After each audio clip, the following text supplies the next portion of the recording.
Mendekati bulan Ramadan dan arus liburan sekolah, jalan alternatif Palembang Banyuasin melalui akses Desa Talangbulu kini mengalami kerusakan cukup parah. Tak jarang kendaraan terjebak lumpur dan patah as roda. Lubang yang terlalu dalam dan besar membuat kendaraan kerap kesulitan, yang kemudian berakhir dengan terjebak lumpur.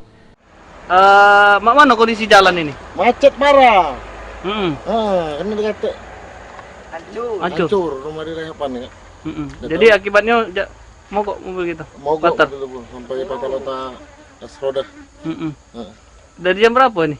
Dari pagi-pagi tadi. Pagi ini. Memang jalur ini sudah mulai jelek, Pak ya?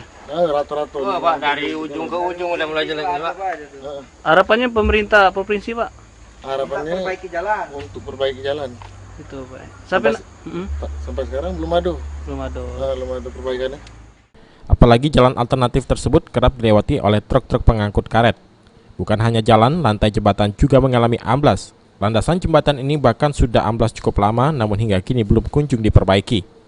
Kendaraan harus benar-benar berhati-hati lantaran diameter lubang yang amblas dapat kapan saja melebar. Sulaiman, PAL TV.